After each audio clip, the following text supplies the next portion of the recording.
to our 1 and 2 seeds for each division. We have the Patriots, who are number one in points, third in yards, and fourth in passing yards, sixth in rushing yards. So top 10 offense, totally legit, with a solid defense. Tom Brady with 40 touchdowns, I think leads the league in total touchdowns. And LeGarrette Blount, 1,300 yards, 18 TDs. I mean, that is just ridiculous. Guy is just doing work at the running back position with his like 83 speed. Look at that ratio, 40 to 17 INT ratio. That's ridiculous. There's LeGarrette Blount with his 224 yards, or 224 attempts, 1,300 yards, 18 TDs. And Reggie Bush even sneaking in a few touchdowns with 6.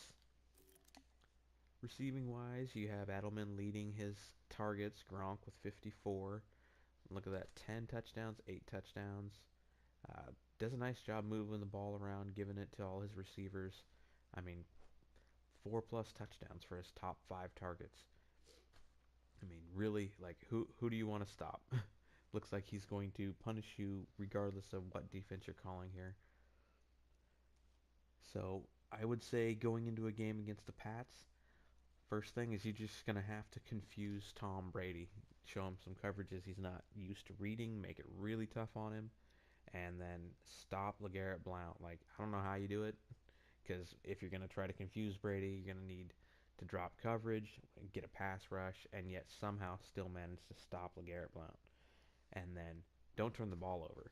Every possession you have, you're going to have to score, and I think any game you're going to be in against the Patriots, it's going to be a shootout. You're just going to have to outscore him because it looks like his offense is not stoppable.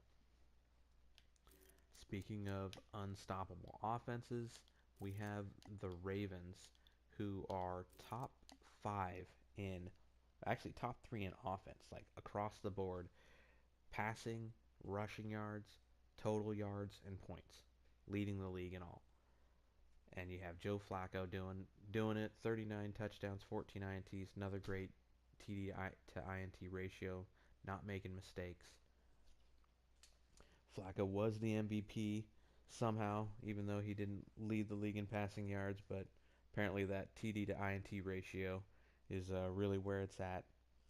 And then you got Justin Forsett with his 1,400 yards and 12 touchdowns.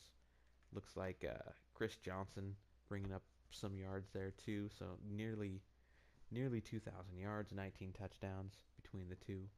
So they have a very potent run game. As far as receivers go, 4 receivers, all 60 plus catches, all of them over 700 yards and 7 plus touchdowns between the 4. So looks like another instance of pick your poison. You're going to have to take something away, but he's going to find the other guy and give him the ball. So as far as how you're going to stop the Ravens, I mean, it's very similar to the Pats. You're going to have to stop Flacco by confusing his coverages, taking away his first reads, and it looks like you can't key on one receiver because he's just going to throw it to the other open receiver. And then, surprise, surprise, don't turn the ball over. These 1 and 2 seeds on the AFC and the NFC both. I mean, it's going to be a trend, and that's going to be don't turn the ball over because those turnovers are going to cost you the game in these instances because it looks to me like all these 1 and 2 seeds all have stellar defenses and they punish their opposing opponents in their games with turnovers. So that brings me to the Falcons. That would be my team. So let's take a look at them here. They are top 10 in pass yards, points, and total yards. Top 10 on defense. Third in points given up per game at 15.7. So doing a nice job limiting their opponents on scores. And Matt Ryan, league leader in passing yards with 4,300 total yards and 39 touchdowns, 19 INTs. Another good ratio, nearly 2 to 1 in the TD to INT ratio, definitely important. We have a solid run game. Nothing real special here at the running back position.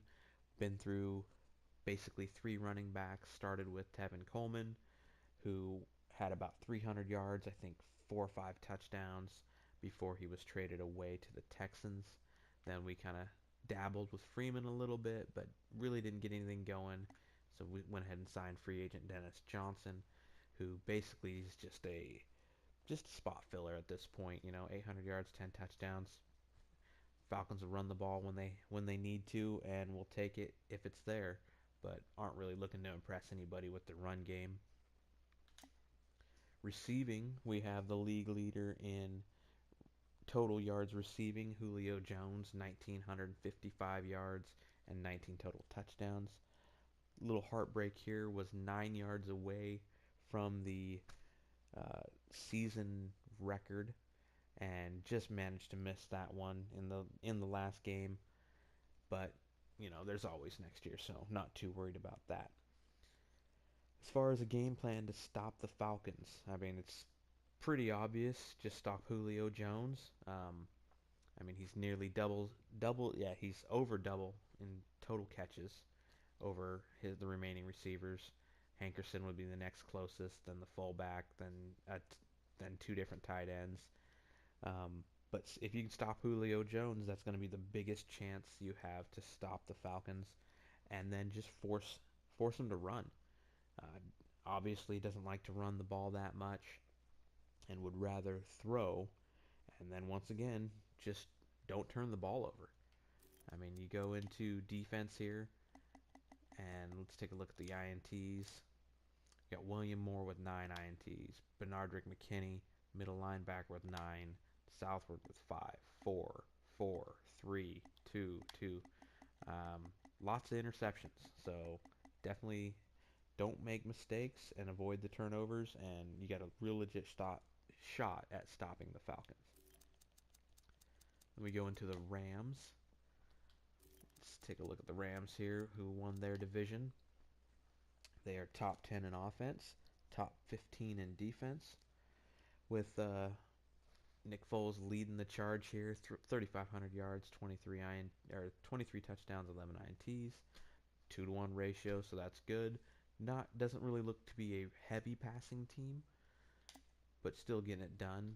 Todd Gurley at 1,200 yards, 18 touchdowns, so somebody likes to run. Looking good here. Definitely, it's Gurley's show all the way through, so I would look to him doing great things in the future. As far as receiving goes, another very balanced receiving threat. 55 catches, 50 catches for 3 receivers. Very even distribution on touchdowns, and very middling in yards. Kenny Stills seems to be the leading receiver with 900 yards, but these offenses are typically the hardest to stop because there's not one person to key in on. They just look to be throwing the ball to whoever is open. As far as defense goes, he's got several players with four plus interceptions. McDonald with 7, Johnson with 5, Laurinaitis with 4. So nice amount of interceptions on the year. And let's check out sacks while we're here, since he's got that stacked D line. Aaron Donald, 8 sacks. Chris Long, 7.5. Quinn with 6. Laurinaitis with 5. And a corner with 5. Oh my gosh, there's just sacks galore here. Sacks galore. So, as far as a game plan to beat the Rams, I mean, looks pretty obvious to me. You just got to stop Gurley and make him throw the ball. Doesn't look like Foles is really loving throwing the ball, but he does take care of it with that 2-to-1 TD-INT ratio. And then, once again, just don't turn the ball over. These top 1 and 2 seeds are dangerous on defense, and you cannot give them extra opportunities to score and put yourself in a hole.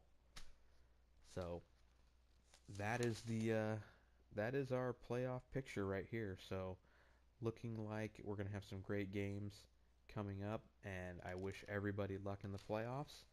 And Let's see some streams.